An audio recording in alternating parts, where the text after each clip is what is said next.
Bismillahirrahmanirrahim. Assalamualaikum warahmatullahi wabarakatuh. Alhamdulillahirabbil alamin. La haula wala quwata illa billahil aliyil azim. Allahumma sholli ala Muhammad wa ala ali sayyidina Muhammad. Puji syukur alhamdulillah, mudah-mudahan kita selalu dalam kebahagiaan, keberkahan dan selalu dalam lindungan Allah Subhanahu wa taala. Perkenalkan, saya Pri Jakaria, saya pastroper asal Kabupaten Tegal, tepatnya di wilayah Bumi Jawa. Bagi teman-teman yang belum tahu, daerah Bumi Jawa itu daerah dekat Guci, ya, wilayahnya di kaki Gunung Slamet, jadi di atasnya Tegal. Pada kesempatan kali ini, saya mau menceritakan bahwa perjalanan awal saya mengenal PAS. Ya, saya mengikuti pelatihan PAS itu pada tanggal 24-25 Oktober 2020. Kemudian dilanjutkan oleh istri saya, ikut pelatihan basic juga tanggal 5-6 Maret 2022. Tapi sebelum itu, kenapa saya bisa kenal PAS? Yaitu awalnya saya diajak berdiskusi, ya, diajak berdiskusi oleh teman bahwa tentang konsep kesehatan yang secara mandiri, ya, namanya PAZ. Waktu baru pertama dengar PAZ atau PAS, pengobatan akhir zaman, wah, langsung saya agak merasa, wah, apa nih pengobatan akhir zaman, kayaknya serem banget, seolah-olah kita hidup di akhir zaman atau besok mau kiamat ya gitu. Ternyata dari PAZ itu memberikan insight kepada saya, memberikan pemahaman bahwa ada konsep kesehatan yang memberikan kemandirian kesehatan secara mandiri, ya. Jadi kemandirian kesehatan. Jadi PAZ itu memberikan konsep kesehatan secara mandiri di luar kita ketergantungan terhadap kesehatan di luar non-PAS, ya, di luar pengobatan non-PAS.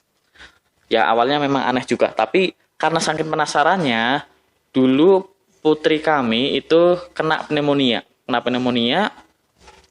Lalu saya ajak terapi ke salah satu pastroper senior.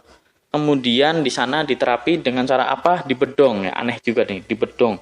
Kenapa bisa? Tetapi luar biasanya, saya melihat langsung progresnya sangat luar biasa. Pneumonia itu katanya dipenuhi, paru-paru itu dipenuhi dengan lendir. Pada saat itu juga ketika dibedong, putri kami itu langsung keluar lendir, ya, langsung mutah lendir. Wah, langsung lega banget. Dan kemudian setelah itu, alhamdulillah nggak panas-panas lagi, terus nggak batuk-batuk lagi. Dan bismillah sampai sekarang juga merasakan kesehatan.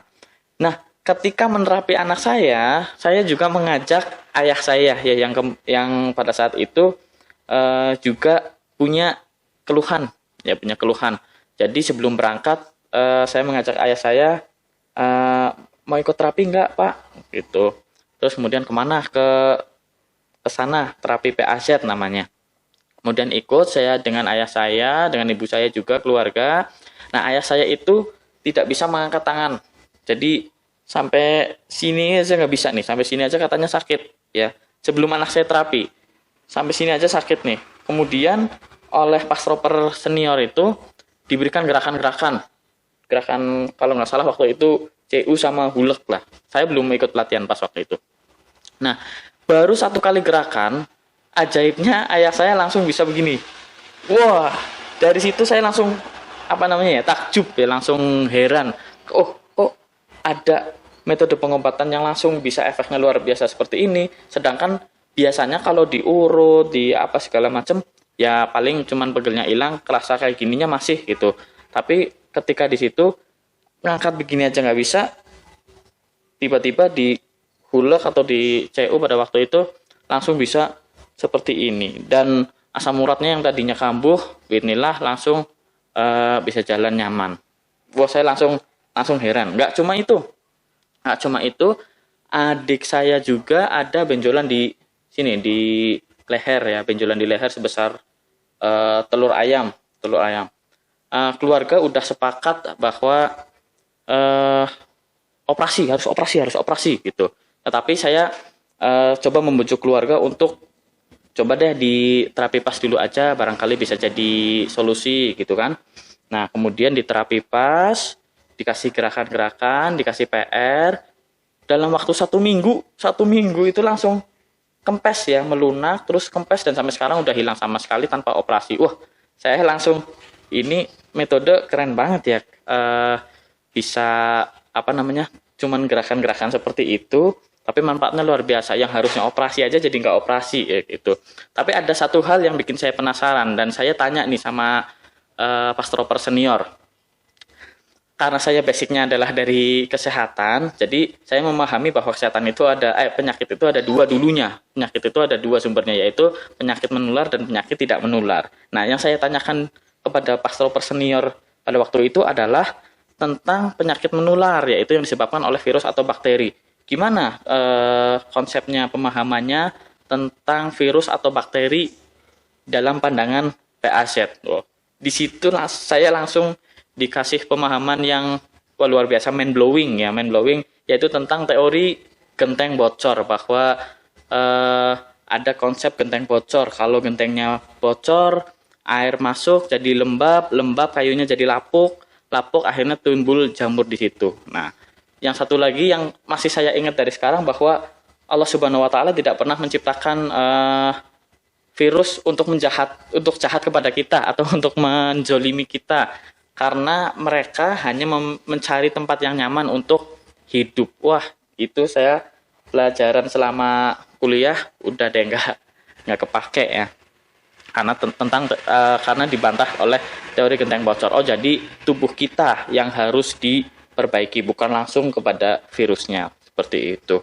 Nah, dari situ saya langsung yakin dan mantep ikut basic pas Al-Qaso di tanggal 24 sama 25 Oktober 2020, waktu itu di Purwokerto. Nah, kemudian ada lagi ini yang keren ya, yang keren luar biasa. Saya itu dulunya itu jurnal, apa-apa harus jurnal. Kalau teori begini jurnal ilmiahnya mana? Kalau teori begini jurnal ilmiahnya mana? Gitu. Selalu, karena emang saya ditanamkan seperti itu dulunya begitu. Nah, tetapi Ustadz Haris rahimahumullah itu wah luar biasa, memberikan pandangan yang sangat luar biasa, membuat saya kembali melihat bahwa ya umat Islam itu harus kembali kepada Al-Quran dan Al-Hadis ya, termasuk di bidang kesehatan gitu. Bagaimana Ustadz Haris menemukan teori, menemukan teknik-teknik di bidang kesehatan, berawal dari proses input, sistem, output, yang itu semua diambil dari Quran dan hadis. Kita itu sebenarnya tersesat, kita itu sebenarnya nggak tahu arah, tetapi Allah Subhanahu wa taala itu sudah memberikan petunjuk. Dari mana petunjuknya? Yaitu dari Quran dan Al-Hadis, seperti itu. Nah, akhirnya dari situ, dari Ustadz Haris itu, metode pengobatan, kalau pandangan saya dulu metode pengobatan tuh ya ribet, ya alat, ya harus pakai gini, yang harus pakai gitu, harus cek ini, cek itu. Ternyata Ustadz Haris rahimahullah luar biasa menyederhanakannya dengan sangat luar biasa, hanya dibagi jadi 3 input dengan masukan nutrisi yang baik, masukan makanan yang baik, herbal, jamu, madu dan lain sebagainya yang baik ya. Kemudian sistemnya diperbaiki, lalu output bagaimana tubuh kita mengeluarkan racun dengan maksimal. Itu sangat luar biasa, sederhana tetapi ternyata berpengaruh sekali, membuat saya, keluarga saya menjadi lebih mandiri terhadap keluhan-keluhan kesehatan yang mungkin keluarga kami alami. Dan gak hanya itu, setelah saya belajar pas Al-Qaso, luar biasa, saya bisa memberikan manfaat langsung kepada orang lain, memberikan manfaatnya langsung, nggak nanti-nanti, nggak nunggu hari besok, nggak nunggu nanti, langsung pada saat itu juga ya. Orang punya keluhan datang, saya terapi, langsung merasakan sehat, alhamdulillah.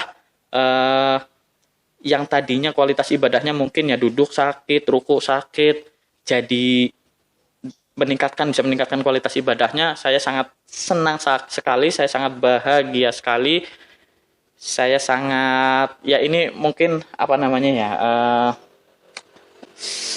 gairah ya, saya muncul gairah untuk semakin banyak menerapi pas Al-Qaso. Dan juga saya ingin bagaimana di lingkungan saya itu tahu tentang pas al-kasal. Mudah-mudahan jariah ilmu yang manfaat ini tetap mengalir kepada guru kita Ustadz Haris rahimahumullah. Demikian dari saya, wabillahi taufiq wal hidayah. Wassalamualaikum warahmatullahi wabarakatuh.